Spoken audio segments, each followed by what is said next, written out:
The Celestia Code, Chapter 11. Accept no substitutes.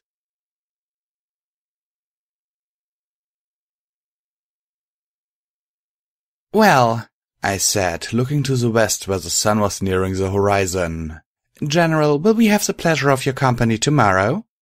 Please say no, please say no, please say no. The captain and I will remain in the city tonight. Worse than I had expected. I'm afraid we don't have much in the way of provisions. I don't even know what you eat besides. I left it unsaid, but we both knew what I was referring to. What else did changelings eat when they weren't sucking the life out of poor, deceived ponies? We sometimes enjoy flesh. She said the word with a hiss as if she were imagining the taste. Well, I said, striving to keep my revulsion from showing. We don't have any of that to share. She chuckled low in her throat. No matter, we have our own provisions. Oh? I hadn't seen any saddlebags and I was curious despite myself. The general nodded to where the four smaller changelings stood, waiting. They will nourish the captain and myself. What? I couldn't stop myself from reacting the instant I saw the general's lips twitch. I knew she had deliberately been probing me. I got hold of myself as I said as calmly as I could. I'm afraid that we ponies find cannibalism distasteful, so you will forgive me if Jigsaw and I return to the library to dine alone. The general actually laughed out loud at that. Oh, nothing so crude, princess. In fact, I think you will find this very interesting. It is something that I do not think any outsider has ever seen before. She certainly knew how to get my attention. She turned to face the drones and began to dance. No, really, that's the best way to describe her movements, even though they weren't anything like any dance I'd seen before. Two of the drones responded, moving and stepping in patterns that matched or complemented the general's. They moved nearer and nearer to each other until their horns were nearly touching. I felt something. Not like magic of any kind I knew, but definitely an energy of some sort. After a few moments, the general lifted her head and stepped back. The drones sank to the ground, clearly exhausted. Ah, the general sighed with satisfaction. The captain repeated the whole procedure with the remaining two drones while I observed closely and Jigsaw scribbled furiously in her notebook. Afterwards, the general dismissed the drones and they flew off, fairly unsteadily in the direction of the changeling hive. Thank you, General, I said. That was very interesting indeed. My pleasure, Princess. And now we can spend the evening together getting to know one another better. Oh, goody. After dinner, we lay around the fire going over our findings of the day. 1. I soothed and coaxed the little books I had found back in some semblance of flexibility while Jigsaw showed me her sketches and notes. Her drawings were really exceptional. I'll go over them in ink when we get back to Canterlot, she told me. They'll look even better then. 1. With the exception of the cornucopia building, of course. May I ask why are you so interested in a failed civilization? The general spoke up. You don't think there's any worse in studying the past? I replied with my own question.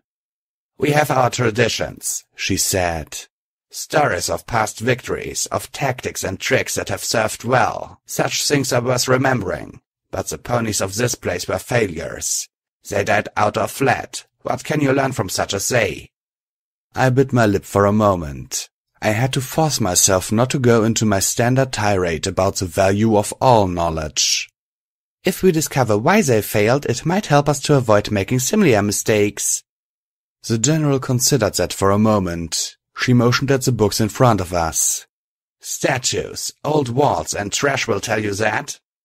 I really clamped down on the anger that had risen in me when she'd pointed at the old books and said trash. I took a deep breath and slowly let it out. Each piece alone might mean little, but together a large picture can be built. It's a method that has been proven again and again. I see, the general said. but it still seems like a great deal of trouble to go through for such an uncertain gain. Well, Jigsaw jumped into the conversation. Some of us enjoy the process for its own sake. Isn't there something you enjoy doing just for the joy of doing it? The general smiled. A few things, yes. Though perhaps you would not appreciate or understand them, as I do not understand your archaeology. I would like to try to understand, Jigsaw replied. She seemed to be having better luck at communicating with the general than I had, so I contented myself with half listening to them talk as I opened one of the books. The smaller one, bound in red, embossed canvas, turned out to be a Folds picture book. My spells had restored the colors of the illustrations somewhat, but they were still slightly faded. It was the story of a young colt who wanted to make a special gift for his mother on her birthday. He tried many different things, always failing in humorous ways, until he finally asked his grandmother for advice. That's when the racist propaganda started. It was startling. The book had been so simple and pleasant until then, but wise old grandma imparted the following wisdom to the little colt. Unicorns do not make, my dear. The lesser races make and we take. How can I do that, grandmother? I am so small and weak. With magic, size does not matter. Our wise leaders have given us a means to take all that we need. Come, and I will show you. The opposite page was a picture of the two of them walking through the city. I flipped to the next page, and then hurriedly flipped right back.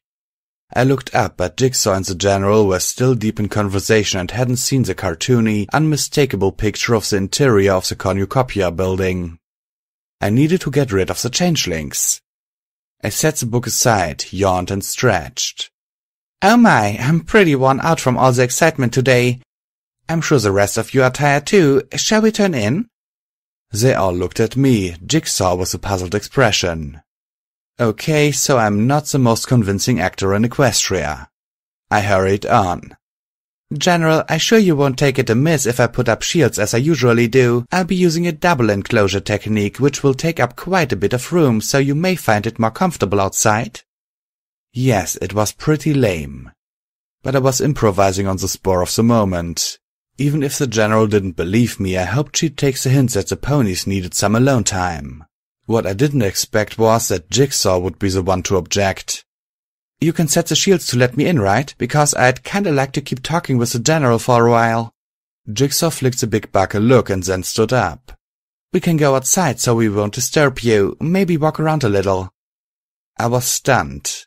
This was a pony that had been so terrified of the lone changeling that she'd wanted me to kill it?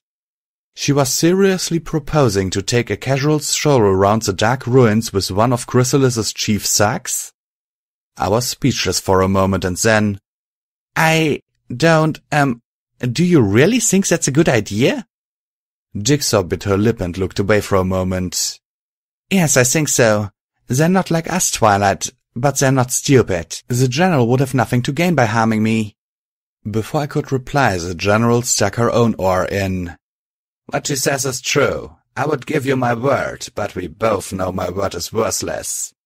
I would betray any oath, if to do so would gain advantage for my hive. If you're trying to reassure me, that's not helping, I said. Honesty is valued among ponies, is it not? She said as she rose from the floor. I'll be fine, Twilight, Jigsaw said. We won't... Wait! I got up and walked over to her, my horn glowing to life. Jigsaw shied away from me slightly. What are... Hush! I said a bit sternly. And stand still. I need to touch you for this to work. 2. I tapped her pole with the tip of my horn. There! Now I'll be able to tell where you are for the next few hours. I will also know if you become upset, afraid or angry, and I'll be able to respond. I turned to the general. Have a nice walk. 2. I didn't, of course. That was a lie for the general's benefit. I settled back down and picked up the book, trying not to grind my teeth. Jigsaw stood where she was for a long moment and then walked away, the general following her. When they had gone, I looked up. The captain was laying about as far away from me as possible while still being in the rotunda. I sighed. I might as well go through with the rest of the charade. "Captain?" She flinched. Yes, Your Highness? "Could you please move out into the hall? I'm going to set up the shields and they will pretty much fill the room."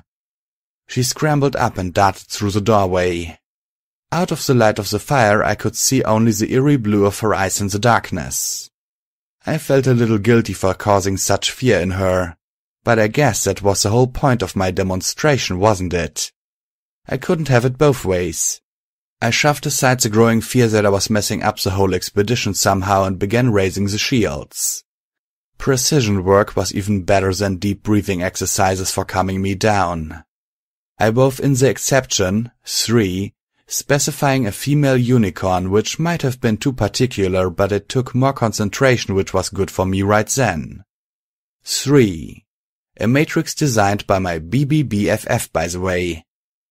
The second outer shield was more in the way of a responsive energy shell, with a few additions based on what I'd improvised the morning the changelings that surrounded us. I was pretty sure I wouldn't use it, but it was good to get practice casting it, as I was sure I'd be experimenting with it when I could do so in more controlled circumstances. I rolled out the city map and put a couple stones on it to hold it open. I moved my saddlebags so that it was hidden from the hallway where the captain was and cast a simple linking spell. 2 marks appeared on the map, a horseshoe for Jigsaw and an X for the general. They were in the street outside, moving slowly away from the library. I mentally traced a boundary of a few blocks radius. If they got further away out than that, I'd teleport out to check on them. With that done, I went back to the Fold's book. Yes, the illustration was definitely the interior of the cornucopia building. What's more, it was just as Jigsaw and I had found it. No magical horn, just an empty pedestal. I would have smacked my head into the book with angry embarrassment if it hadn't been so relatively fragile. Every darned time I had made an unwarranted assumption, it came back to bite me. Because it was called a cornucopia, I had assumed it would be a called ram's horn, like in the legends, but it had been named for what it did, not what it looked like. In the book, the Grandmare showed the colt how to use the device. She stood before it and held a strong mental image of what she wanted, in this case a fresh apple. "May I have an apple, please?" she said, and one appeared on the pedestal. That was about what I expected. Magical synthesis of food from hydrocarbons based on existing patterns was pretty impressive, but I knew it was perfectly possible in theory. Then, in the book, the colt tried asking for a necklace for his mother. I expected a series of comical, ugly results, looking like a young pony's bad drawings of a necklace. But again, my assumptions were way off target. The colt got nothing, on several attempts. Then his grandmother advised him to think of how much he loved his mother and how beautiful she was, and to try again. That time it worked. The last page was a large drawing of the colt hugging his mother, who was wearing an exquisite bejeweled choker. Yes, it was a child's book, simple and cartoony in its style, but the last page had been drawn with a great deal of care, and it was obvious that the jewelry was much more detailed than could be imagined by a young pony. Magic just didn't work that way. Or was a false book an exaggeration? Or was I missing something? All very possible. But the only way to find out for sure was to get my hoofs on the cornucopia, and that wasn't going to happen as long as our changeling keepers were shadowing us. That thought made me glance at the map. Jigsaw and the general were only a street away and no longer moving. I looked over at the hallway and saw that the captain was lying in the doorway, alert but unmoving. I sighed. I could just whip up a hard shield around the city tomorrow, flinging out our unwanted guests so that we could get on with our investigation. I could, but there was a chance for something to come out of this situation.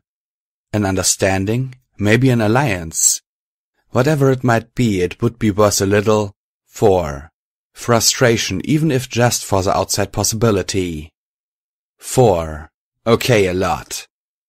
I decided to look through the second book and found a ledger of debts and payments that were oddly enumerated in hours and grouped by item. I went through it looking for patterns, but found nothing immediately obvious. It had many names and cutie marks noted and a couple of lines that were abruptly truncated with the words, "Debt forgiven," but nothing else of interest. I put the ledger aside and thought about brewing a small pot of tea. There was no way I was actually going to go to sleep until Jigsaw came back.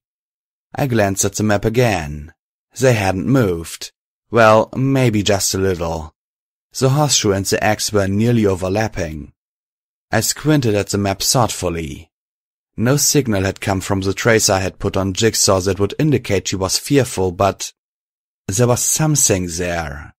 Something not quite right. I cursed myself for not specifying broader limits on the spell when I had cast it, but I had only intended it for an alert, not general surveillance. I got up and walked through the shields. The captain leapt to her hoofs and backed away from me. I almost winked outright there, but I reconsidered for a moment. If I suddenly popped into existence right next to the general without cause, she would know I was a lot more nervous and affected by the situation than I was comfortable revealing. They were only a street away. I could walk. "I'm going out for a short while, Captain," I said to the cowering changeling. "I'll accompany you, Your Highness," she said. "No need. I won't be long." My orders." I really felt sorry for her. Who knows what would happen to her if she disobeyed her orders? So, purely for the selfless motive of helping her out of her quandary, I slapped a changeling-shaped permeable shield around her. "I've drunk a lot of tea tonight, and there are some things ponies prefer to do in private, Captain. I'll let you out when I come back. Please feel free to tell your superiors that you were prevented by me from following your orders to the letter." I trotted out the door to the street. I decided I would brew up a pot of tea to share with her when I got back. Maybe I could get her to relax a little. Did changelings drink tea? I knew that Chrysalis had when she was disguised as Cadence, but did they like it? Well, I could find out. I went around the blocks a long way, thinking I might just take a peek around the corner without letting Jigsaw and the general know I was there. If I was being a silly worrywart, I could just back off without disturbing them. I didn't want to derail what seemed to be the beginnings of a promising understanding between our species after all. When I got to the corner, I heard no conversation but rather muffled noises that sounded very like some sort of struggle. I brought up 3 offensive matrix patterns as I stepped around the corner, and froze, my jaw dropping in shock. There, halfway down the block was Jigsaw, passionately kissing me.